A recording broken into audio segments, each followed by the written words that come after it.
नमस्कार, रात के 9 बज चुके हैं। वक्त है निष्पक्ष न्यूज का और मैं हूं आपके साथ शीतल राजपूत। आज की बड़ी खबरों के साथ हम हाजिर हैं और अगले 1 घंटे में आपको बताएंगे अगले 7 दिन तक सिसोदिया ईडी की रिमांड पर होंगे। आज कोर्ट में क्या क्या हुआ ये दिखाएंगे आपको। साथ ही बताएंगे कि चैट से क्या चौंकाने वाला खुलासा हुआ है, किसने लिखा वी नीड्स मनी। दूसरी खबर, तेलंगाना के सीएम केसीआर की बेटी के कविता ने दिल्ली में आधी आबादी यानी महिलाओं के लिए मोर्चा खोला। आज कविता का सरकार पर वार, कल ईडी के सवालों की बौछार। पूरी खबर दिखाएंगे। तीसरी खबर किसानों से जुड़ी है। महाराष्ट्र से किसानों को परेशान करने वाली खबर आई है। महाराष्ट्र में जब तक किसान जाति नहीं बताएगा, खाद नहीं पाएगा। पूरा माजरा बताएंगे। चौथी खबर उत्तर प्रदेश निकाय चुनाव से जुड़ी है, जिसका रास्ता अब साफ है। कब हो सकता है चुनाव, जानने की कोशिश करेंगे। पांचवी आज की बड़ी खबर छत्तीसगढ़ से, जहां के सीएम भूपेश बघेल की टीम अब बिहार पहुंची है शराबबंदी पर आम लोगों की राय जानने के लिए। तो क्या शराबबंदी पर अब छत्तीसगढ़ बिहार से सीखेगा? लेकिन सबसे पहले बात मनीष सिसोदिया की। दिल्ली की राउज एवेन्यू कोर्ट से आज मनीष सिसोदिया को बड़ा झटका लगा। कोर्ट ने उन्हें ईडी की रिमांड में भेजने का आदेश दे दिया है। ईडी ने सिसोदिया की 10 दिन की रिमांड मांगी थी, लेकिन कोर्ट ने 7 दिन की रिमांड मंजूर की। यानी मनीष सिसोदिया अब 17 मार्च तक ईडी की रिमांड में रहेंगे। कोर्ट ने मनीष की जमानत याचिका पर सुनवाई 21 मार्च तक टाल दी।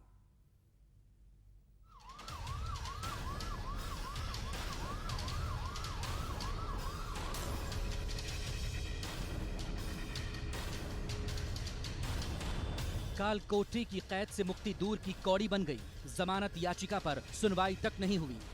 तिहाड़ जेल में बंद सिसोदिया सीबीआई की दलीलों की काट ढूंढते इससे पहले राउज एवेन्यू कोर्ट में ईडी के वकीलों की टोली सिसोदिया के खिलाफ इल्जामों के नए पुलिंदे के साथ हाजिर हो गई।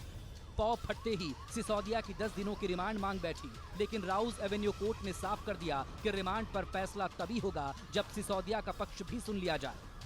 आखिरकार ईडी सिसोदिया को लेकर कोर्ट पहुंची। सुनवाई के दौरान पहले सिसोदिया के वकीलों ने जमानत याचिका पर सुनवाई की मांग की, लेकिन ईडी ने पहले अपने रिमांड पर बहस की मांग की, जिस पर कोर्ट राजी हो गया। कोर्ट ने ईडी की दलीलें सुनने के बाद राउज एवेन्यू कोर्ट ने सिसोदिया को 17 मार्च तक ईडी की रिमांड पर भेज दिया। ईडी ने कोर्ट से 10 दिन की रिमांड मांगी थी, लेकिन कोर्ट ने 7 दिन की रिमांड मंजूर की। सिसोदिया की जमानत पर सुनवाई भी 21 मार्च तक टाल दी।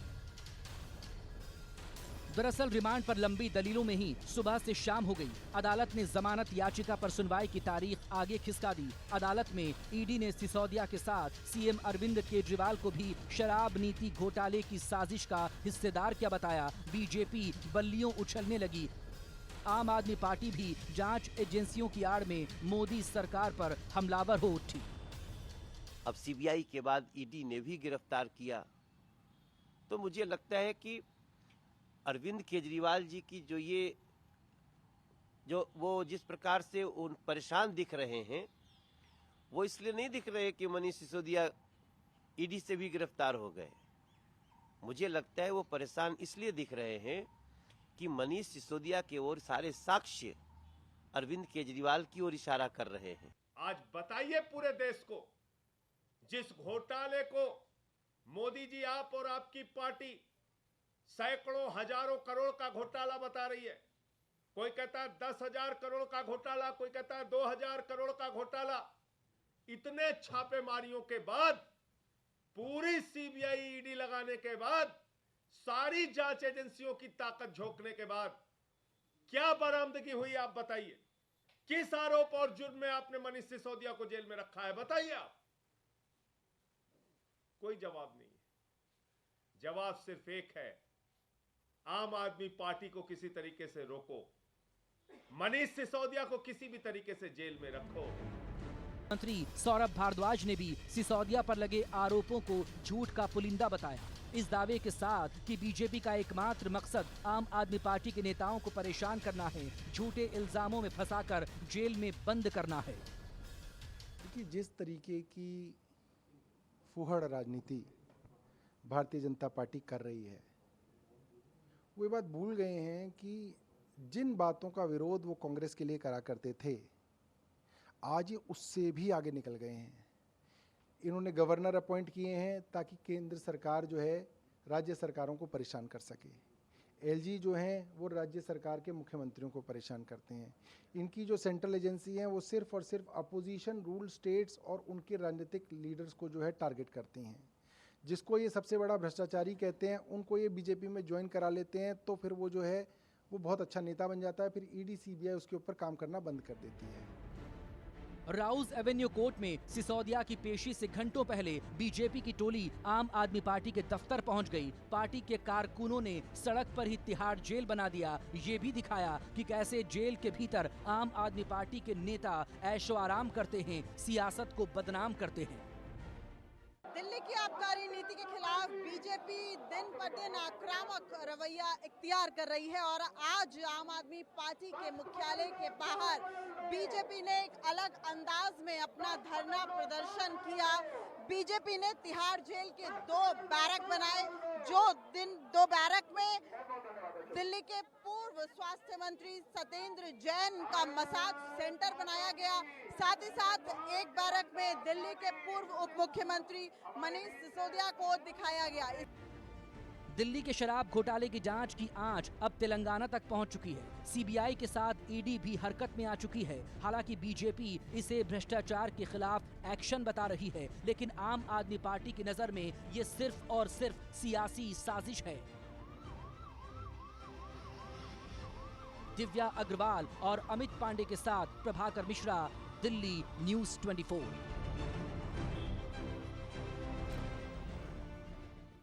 और शराब घोटाले के मामले में ईडी के सामने पेश होने से पहले तेलंगाना के मुख्यमंत्री केसीआर की बेटी के कविता ने महिला आरक्षण बिल को संसद में पेश करने की मांग को लेकर 1 दिन की भूख हड़ताल की। जंतर मंतर पर हुए इस भूख हड़ताल में 17 राजनीतिक दलों के नुमाइंदों ने शिरकत की। सबने महिलाओं को लोकसभा और विधानसभाओं में 1/3 आरक्षण देने वाले इस बिल को वक्त की जरूरत बताया और मोदी सरकार पर इसे अमली जामा पहनाने का दबाव बनाया।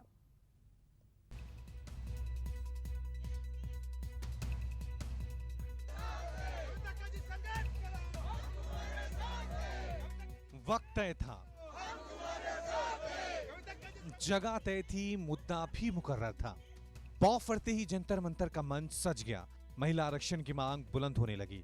17 राजनीतिक दल केसीआर की बेटी के कविता के पुकार पर आधी आबादी के हक के संघर्ष में शामिल हुए। महिला संगठनों के साथ सामाजिक कार्यकर्ताओं की टोली भी मंच पर विराजमान हो गई। माइक थामते ही कविता मोदी सरकार के वायदे याद दिलाने लगी। आधी आबादी की तरक्की के लिए आरक्षण को लाजमी बताने लगी। जब तक महिला आरक्षण का बिल नहीं आएगा तब तक ये हम पथ नहीं छोड़ेंगे। ये आंदोलन करते ही रहेंगे, आंदोलन चलाते ही रहेंगे। फुल मेजॉरिटी का सरकार है तो हम इस मंच से इस भारतीय जनता पार्टी सरकार को हम डिमांड करते हैं कि महिला आरक्षण बिल आप इंट्रोड्यूस करें। और ये बस शुरुआत ही है, यहाँ से लेके आगे चल के पूरा देश भर में आंदोलन चलाते रहेंगे। जब तक महिला आरक्षण बिल नहीं आएगा तब तक हम पीछे नहीं हटेंगे। हालांकि कांग्रेस ने सुबह सुबह ही के कविता के इस धरने से खुद को अलग किया। हालांकि बाकी सियासी दलों ने भी अपने बड़े नेताओं को के कविता के मंच से दूर ही रखा। लेकिन वामपंथी दल सीपीआईएम के महासचिव सीताराम येचुरी अपवाद रहे। सीबीआई और ईडी की कथित अति सक्रियता के शिकार आम आदमी पार्टी ने भी संजय सिंह को के कविता के साथ मंच साझा करने भेज दिया।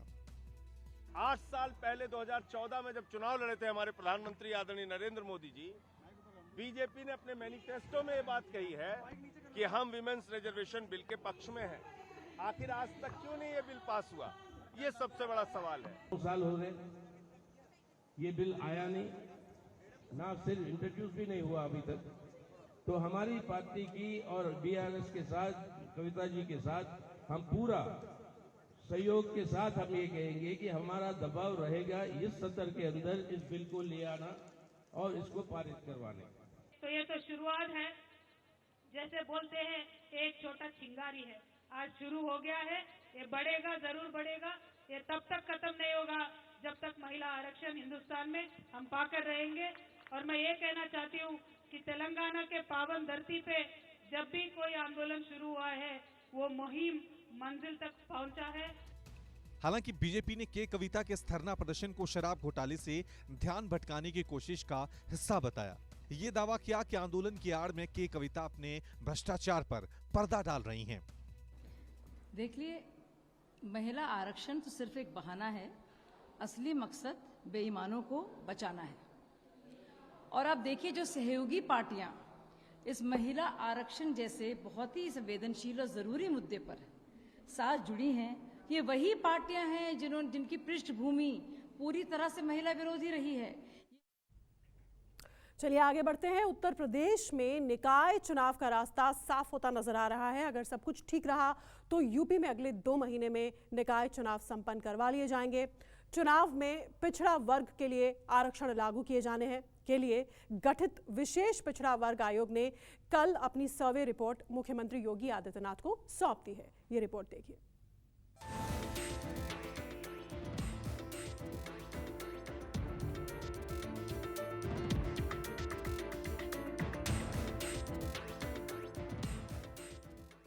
निकाय चुनाव को लेकर यूपी में छिड़ी सियासत के बीच महज 2 महीने 10 दिन में विशेष ओबीसी कमीशन ने निकाय चुनाव में आरक्षण को लेकर अपनी सर्वे रिपोर्ट यूपी के सीएम योगी आदित्यनाथ को सौंप दी है।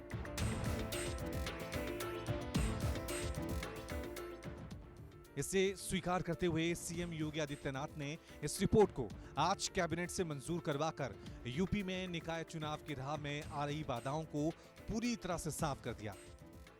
अगर सब कुछ ठीक ठाक रहा तो यूपी में अप्रैल के दूसरे सप्ताह में मई खत्म होते होते निकाय चुनाव संपन्न करवा लिए जाएंगे। सरकार को अब रिपोर्ट सुप्रीम कोर्ट में जमा करनी है। सुप्रीम कोर्ट में 11 अप्रैल को इस मामले में सुनवाई लगी है।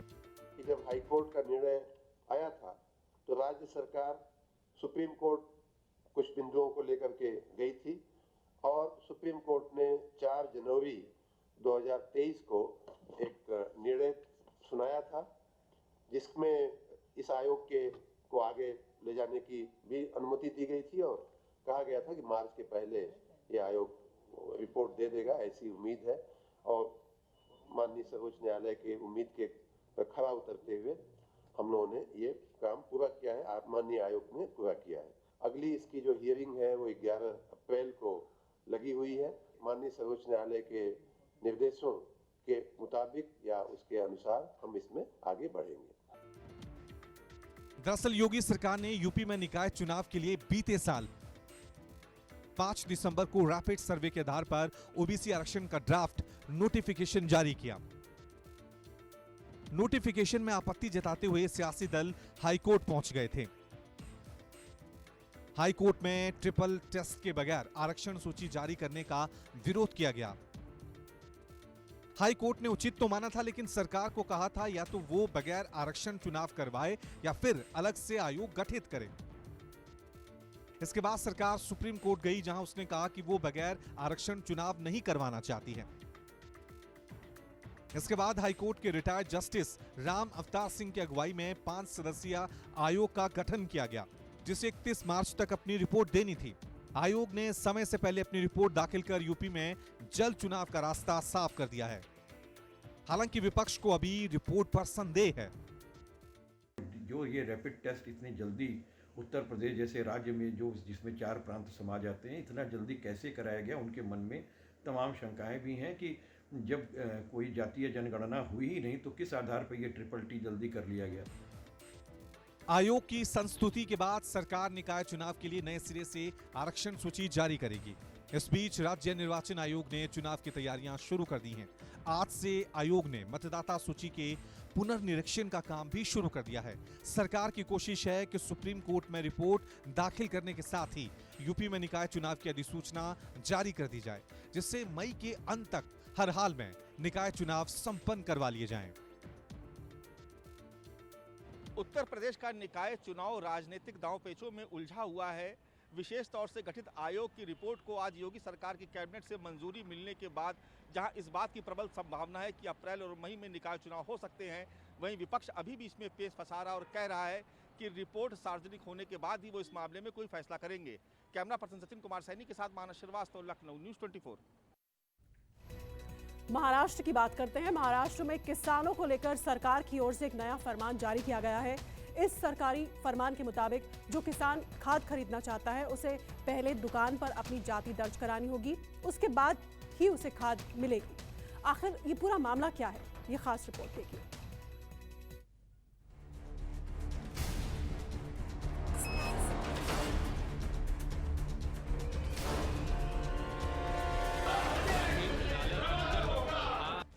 EPOS यानी इलेक्ट्रॉनिक पॉइंट ऑफ सेल, आसान भाषा में वो मशीन जिसमें अन्नदाता अपनी डिटेल डालता है तब उसे खाद मिलती है।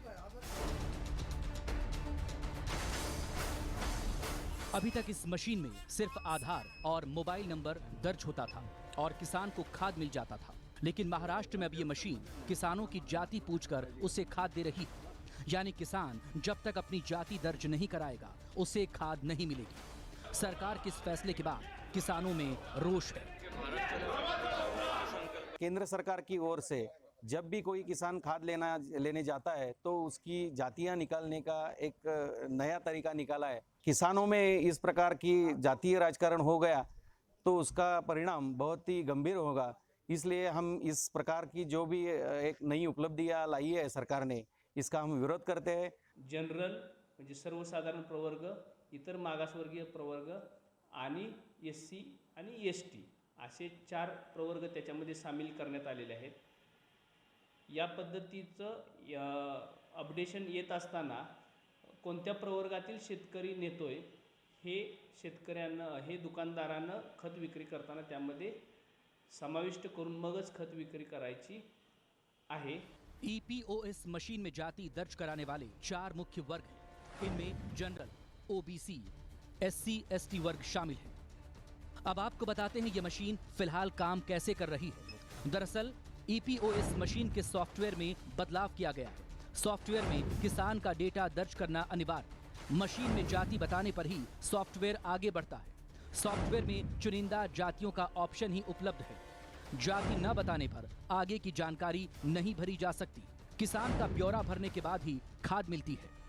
नए नियम से किसानों की मुश्किलें बढ़ गई। जाति न बता पाने वाले किसानों को फर्टिलाइजर, यूरिया नहीं मिल पा रहा। अब आपको बताते हैं कि EPOS मशीन सॉफ्टवेयर में पहले क्या नियम थे और अब क्या नियम हैं। जाति बताना अनिवार्य नहीं, जाति दर्ज कराना अनिवार्य। खाद की खरीद आसान, खाद की खरीदारी मुश्किल। आधार कार्ड, मोबाइल नंबर जरूरी, किसानों को जाति बताना जरूरी। अंगूठा लगाकर खाद उपलब्ध, अंगूठा प्लस जाति बताकर मिलेगी खाद। किसानों के साथ जाति के आधार पर भेदभाव के इस फरमान के बाद राजनीति भी गर्मा गई। इस मुद्दे पर महाराष्ट्र विधानसभा में विपक्ष आक्रामक हो गया। विपक्ष का कहना है कि यहाँ जाति पाति दूर करने की कोशिश की जाती है। ये तो जातिवाद को बढ़ावा देने वाली बात हो गई। जाति का जो एक विवाद है या जाति के जो राजकारण है, राजनीति है, उसमें कभी भी शिवसेना जाती नहीं है। यही बात रही है कि शायद ये जो केंद्र सरकार है उनको डेटा कलेक्ट करना हो, कोई स्टैट्स हो, तो वो उनके स्पष्टीकरण में आए। लेकिन सबसे अहम बात यही रहती है कि अगर किसी को अपनी जात न बतानी हो, धर्म न बताना हो, तो हिंदुस्तानी कह दे, बात साफ हो जाएगी। स्टेट हमारा पुरोगामी स्टेट है। शाहू, अंबेडकर, फुले इनका नाम लेने वाला पुरोगामी स्टेट में जात बताना पड़ता है। ये तो बहुत नामुश्किल की बात है, बहुत दुर्दैवी बात है। सबसे बड़ा सवाल ये कि जिस देश में हम एकता और अखंडता की बात करते हैं उस देश में ये जाति का कार्ड क्यों खेला जा रहा है। इस सवाल से किसान भी हैरान और परेशान हैं।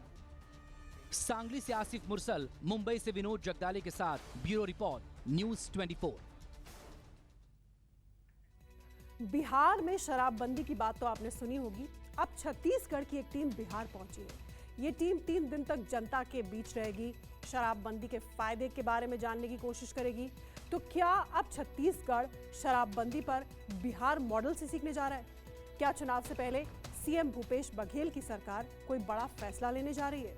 पटना पहुंची इस टीम ने बिहार के मुख्यमंत्री नीतीश कुमार से भी मुलाकात की। ये रिपोर्ट देखिए।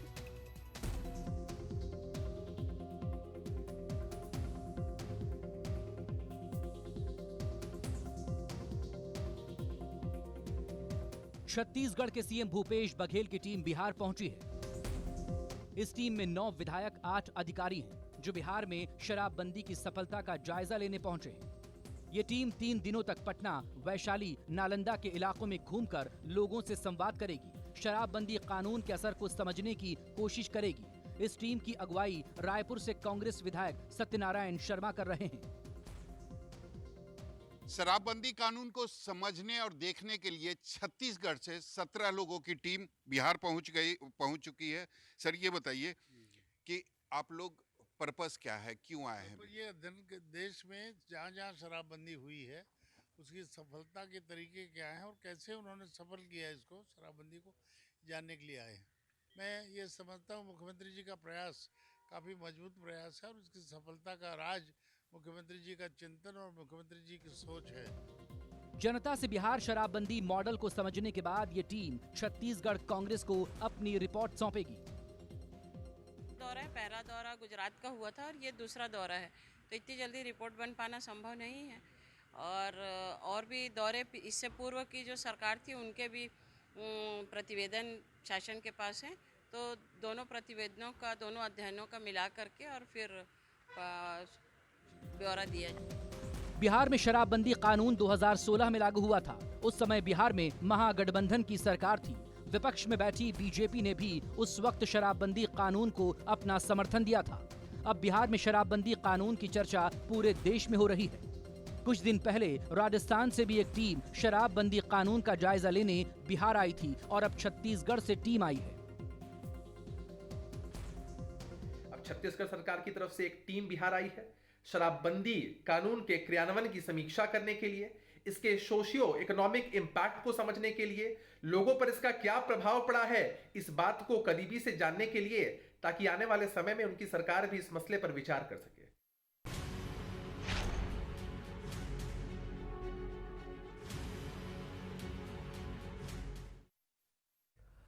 बिहार से अब अगली खबर है लालू प्रसाद यादव और उनके परिवार से जुड़ी। उनके परिवार की और उनकी मुश्किलें कम होती नहीं दिख रही हैं। सीबीआई के बाद अब ईडी ने लालू एंड फैमिली पर शिकंजा कसना शुरू कर दिया है। आज ईडी ने पटना, दिल्ली, गाजियाबाद और मुंबई के कई ठिकानों पर छापेमारी की। करीब 15-20 जगहों पर ईडी ने कई घंटों तक जांच पड़ताल की।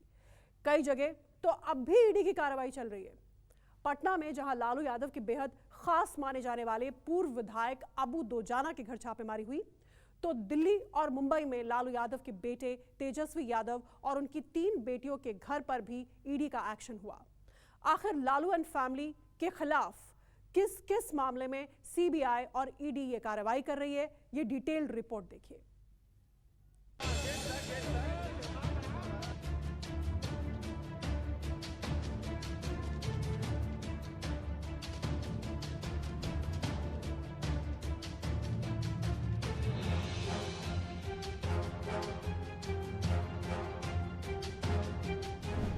पटना, गाजियाबाद, मुंबई, दिल्ली, ईडी की रडार पर लालू एंड फैमिली।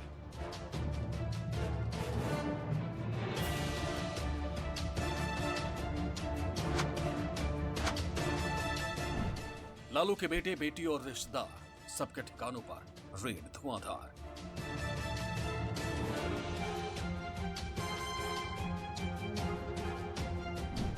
किस स्कैम में किसका नाम, देश भर में घोटाले के तार।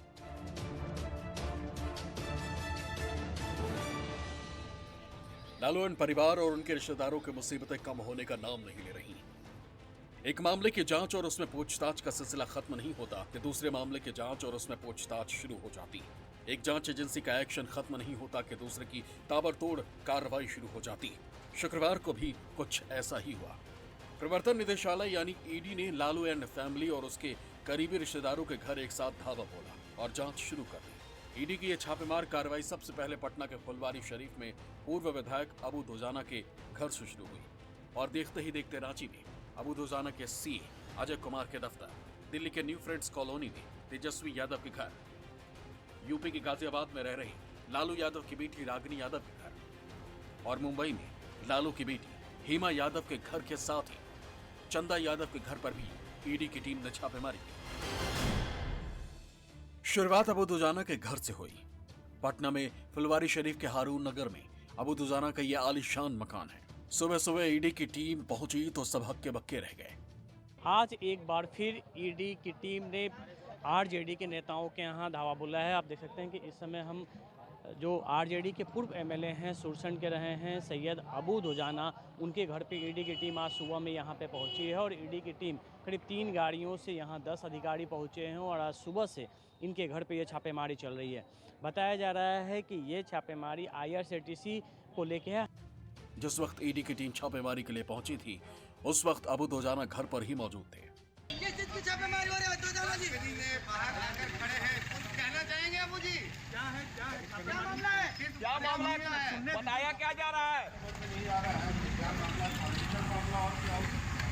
सवाल उठता है कि आखिर ईडी के रडार पर अबू दुजाना कैसे आए। दरअसल अबू दुजाना लालू यादव के बेहद खास माने जाते हैं। सीतामढ़ी के सुरसंड से विधायक रह चुके हैं। इसके अलावा Abu Dujana messrs meridian construction India private limited company के मालिक भी रह चुके हैं। आरोप है कि यही कंपनी तेजस्वी यादव और राबड़ी देवी की जमीन पर बिहार का सबसे बड़ा मॉल बना रही थी। पटना के सगुना मोड़ के पास बन रहे मॉल का काम फिलहाल रुक गया है क्योंकि ईडी ने उस जमीन को कुर्क कर लिया है। अब इस मामले में अबू दुजाना फिर से ईडी के रडार पर आ गए। इससे पहले भी ईडी के प्रोविजनल अटैचमेंट ऑर्डर की फाइनल कॉपी में अबू दुजाना का नाम शामिल किया गया था। अबू दुजाना का नाम इस पूरे मामले में तब आया था जब लालू प्रसाद यादव के परिवार का पटना के सगुना मोड़ के पास एक बड़ा सा मॉल बन रहा था, जिसे पटना बिहार का सबसे बड़ा मॉल बताया जा रहा था। उस मॉल को बनाने का काम अबू दुजाना ने लिया था और कंस्ट्रक्शन कंपनी अबू दुजाना की थी। इन सारे प्रोजेक्ट की जांच करने के लिए आज यहां पर ईडी की टीम पहुंची है। हालांकि इससे पहले भी सीबीआई इनके यहां छापेमारी कर चुकी है और इस पूरे मामले की जो है कार्रवाई अब चल रही है। माना जा रहा है कि जांच एजेंसियों को दुजाना के खिलाफ लालू यादव के घोटाले से जुड़े कुछ सबूत मिले, उसी के आधार पर छापेमारी और पूछताछ हो रही है। पटना के हारून नगर में आज ईडी की टीम पहुंची है। आरजेडी के पूर्व एमएलए सैयद अबू दुजाना के घर पे छापेमारी कर रही है और बाहर में देखिए उनके जो कुछ खास समर्थक है, जो लोग हैं, वो यहाँ पे जमा है। क्या कुछ करना है, किस रूप में देखिए छापेमारी को? ये छापामारी राजनीतिक साजिश के तहत ये छापामारी है। आप लगातार देख रहे हो जब से गठबंधन की सरकार यहाँ बनी है, बनने के बाद अभी लालू यादव जब पूर्णिया में महागठबंधन की पूरे जो है तमाम पार्टियों, 7 पार्टी के जो है लोगों ने जब जिस तरह से जो है रैली को संबोधित करने का काम किया, वर्चुअल उस तरह से जो ही लालू यादव संबोधन करते हैं उसके बाद छापामारी शुरू हो जाता है। बता दें कि पूरे पटना में 3 ठिकानों पर छापेमारी हो रही है। हारून नगर के अलावा इसके अलावा सृष्टि कॉम्प्लेक्स है जो पटना के SP रोड में है, वहाँ इनका दफ्तर है। इसके अलावा जो दानापुर सगुना मोड़ के पास इनका दफ्तर है। 3 स्थानों पर छापेमारी चल रही है और तीनों ही जगह ईडी की टीम सुबह से ही वहां पे कार्रवाई अपनी कर रही है। दरअसल लालू यादव के खिलाफ इन दोनों 2 मामलों में जांच चल रही है। एक IRCTC घोटाला और दूसरा लैंड फॉर जॉब स्कैम। इन दोनों घोटालों की जांच केंद्रीय एजेंसी CBI और ईडी कर रही। पटना में अबू दुजाना के घर के अलावा राजधानी दिल्ली के न्यू फ्रेंड्स कॉलोनी में भी एक घर पर ईडी ने छापेमारी की। बताया गया कि ये घर लालू यादव के बेटे और बिहार के मौजूदा डिप्टी CM तेजस्वी यादव का है। लालू यादव के करीबियों के यहाँ करीब 1.5 दर्जन से ज़्यादा करीबियों के यहाँ CBI और ईडी की एजेंसियों की रेड चल रही है। राजधानी दिल्ली में भी तेजस्वी यादव के घर पर न्यू फ्रेंड्स कॉलोनी स्थित घर पर ये रेड यहाँ पर हुई है। सुबह करीब 8 बजे जो है वो ईडी के अधिकारी यहाँ पर पहुँच गए थे और ये सामने जो आप देख रहे हैं घर है। जिस तरीके से लैंड फॉर के मामले में ये बताया जा रहा है कि जो रेड है करीबियों के लालू के करीबियों के यहाँ जो चल रही है लैंड फॉर के मामले में है और तेजस्वी यादव से जो कि अभी भी बताया ही जा रहा है कि घर के अंदर है और उनसे लगातार सुबह 8 बजे से पूछताछ हुई। यूपी के गाजियाबाद में भी ईडी की टीम ने छापेमारी की। ये छापेमारी लालू यादव के समधी जितेंद्र यादव के घर पर हुई। जितेंद्र यादव के बेटे राहुल यादव से लालू यादव की चौथी बेटी रागिनी यादव की 2012 में शादी हुई थी। रागिनी यादव अपने पति और सास ससुर के साथ गाजियाबाद में ही रहती। पटना, यूपी और दिल्ली की तरह मुंबई में भी ईडी के अधिकारियों ने लालू यादव की बेटियों के घर छापेमारी की है। मुंबई में लालू यादव की 2 बेटी हेमा यादव और चंदा यादव रहती हैं। सूत्रों की माने तो खबर यह है कि ईडी की टीम ने लैंड फॉर जॉब मामले में छापेमारी की है और कई घंटों तक पूछताछ की गई। इसके अलावा रांची के कांटा टोली स्थित मंगल टावर में भी ईडी की टीम ने रेड की। मंगल टावर में लालू प्रसाद यादव के नजदीकी माने जाने वाले अबू दुजाना के CA अजय कुमार का दफ्तर है। सूत्रों के मुताबिक ईडी के अधिकारियों ने कागजातों की जांच के साथ ही अजय कुमार से भी पूछताछ की। साफ है, लैंड फॉर जॉब स्कैम हो या फिर IRCTC घोटाला, दोनों ही मामलों में जांच एजेंसियों का शिकंजा लालू एंड फैमिली पर लगातार बढ़ता जा रहा है। और आइए अब आपको समझाते हैं कि आखिर ये IRCTC घोटाला है क्या। मई 2004 में लालू यादव UPA 1 सरकार में रेल मंत्री बने थे। फरवरी 2005 में IRCTC के 2 होटल किराए पर चलाने का फैसला हुआ। रेल मंत्रालय ने रांची और पुरी के 2 होटलों को लीज पर देने का फैसला किया। निजी company Sujata hotel private limited को IRCTC के 2 होटल लीज पर मिले। CBI का आरोप है कि नियमों को ताक पर रखकर ये होटल लीज पर दिए गए।